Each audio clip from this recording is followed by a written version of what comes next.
Bonjour. Dans cette vidéo, nous allons étudier les évolutions à température constante, à savoir les évolutions dites isothermes. En effet, on peut chauffer ou refroidir un gaz tout en maintenant sa température constante. Alors il faut savoir que pour un gaz parfait, une évolution en température constante se fait toujours à énergie constante. Puisque, si on repart du premier principe, W12 plus Q12 égale à delta U, le delta U venant de la variation de température, s'il n'y a pas de variation de température, eh bien si j'apporte, donc on va avoir W plus Q égale 0, si j'apporte de la chaleur, eh bien ça va devoir être compensé par une forme de travail, et inversement, si je prélève de la chaleur, eh bien on va devoir apporter un travail égal à ce qu'on a prélevé comme chaleur. Alors en pratique, les transformations isothermes sont rarement utilisées, mais elles ont une importance théorique assez importante qu'on verra plus loin dans les cycles thermodynamiques, entre autres au chapitre 7. Vous avez ici la représentation dans un diagramme PV d'une transformation isotherme, et donc si on repart de la loi des gaz parfaits, PV est égal à R fois T, si ici R est une constante et T est aussi une constante, à température constante isotherme, on va avoir ici que PV est égal à une constante.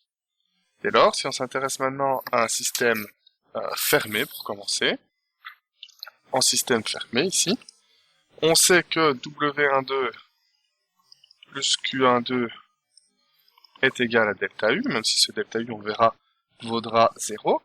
On va d'abord s'intéresser à l'expression du travail, W12, qui vaut, rappelons-le encore une fois, moins l'intégrale de PDV entre 1 et 2, ici, ça pourrait être entre A et B, si jamais j'avais écrit WAB, mais c'est pour pouvoir un peu chipoter avec les chiffres, les lettres, pour comprendre qu'on peut faire un peu ce qu'on veut. Alors, P, ici, si on repart de cette équation-là, qu'est-ce qu'il va valoir? Il va valoir RT sur V, et du coup, on peut écrire ici que P, donc je vais remplacer ici, je vais avoir l'intégrale entre 1 et 2, de RT, qui est une constante, rappelons-le, sur V, fois l'intégrateur dV.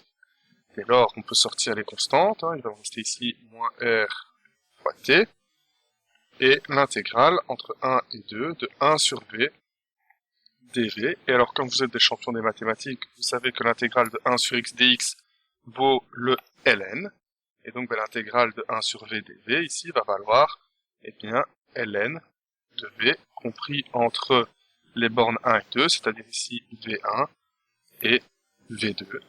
Et donc, je vais pouvoir écrire moins RT ln de, alors, V2 moins ln de V1, comme ceci. À nouveau, les logarithmes n'ayant pas de secret pour vous, vous savez que le ln de quelque chose moins le ln d'autre chose, ça devient le ln de l'un sur l'autre. Donc ici, je vais avoir moins RT ln de V2 sur V1. Et si je veux m'affranchir du signe moins ici, il me suffit de retourner la fraction. Et donc je vais avoir finalement que le travail W12 ici est donné par R fois la température T, qui est une constante, fois le ln de V1 sur V2. Alors pourquoi est-ce que j'ai simplement retourné la fraction? Ça vient du fait que si jamais j'avais distribué ici le moins sur la parenthèse directement, j'aurais eu ici RT ln de ici moins ln de V2, moins par moins ça fait plus ln de V1, ce qui fait donc bien RT ln de V1 sur V2, comme je l'ai écrit directement ici. Alors, maintenant qu'on a déterminé le travail, on peut aller déterminer la chaleur, puisque on a que delta U ici vaut 0, puisque c'est une isotherme, donc comme delta U c'est CV fois delta T, si delta T vaut 0, forcément delta U vaut 0. Donc on va avoir ici que Q12 c'est égal à moins W12, tout simplement. On va le laisser comme ça. Alors on peut faire maintenant le même travail, mais cette fois dans un système ouvert. Dans un système ouvert, on sait que le premier principe c'est W12 plus Q12 est égal à delta H, mais comme delta H c'est CP delta T, il vaudra aussi 0 dans ce cas-ci. Ça sera pour après. on va du coup développer le travail, un W12, qui dans un système ouvert vaut plus l'intégrale de VTP,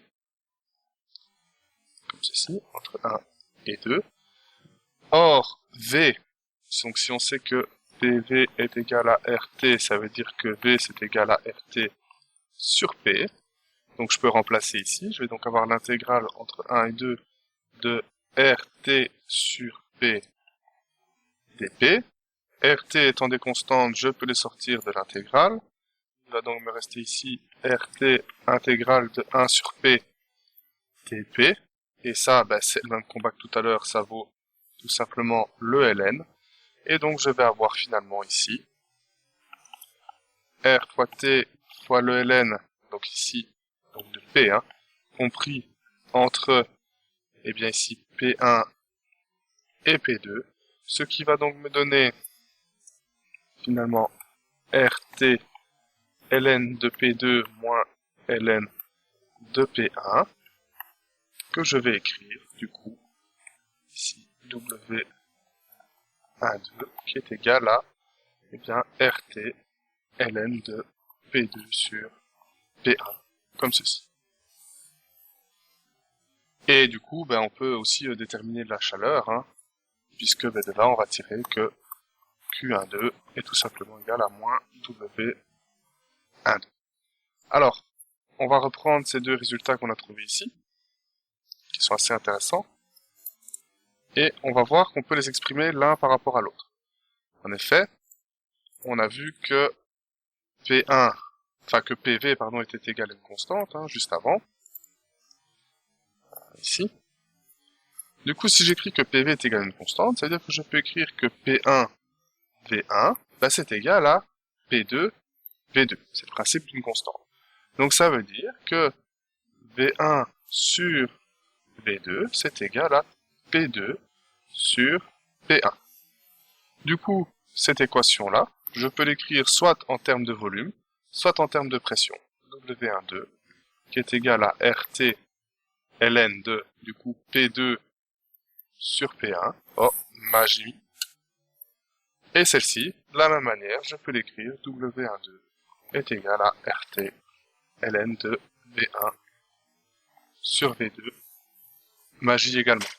Alors on choisira plutôt les volumes ou plutôt les pressions, enfin les ln de pression et de volume, en fonction des données qui seront données dans l'exercice.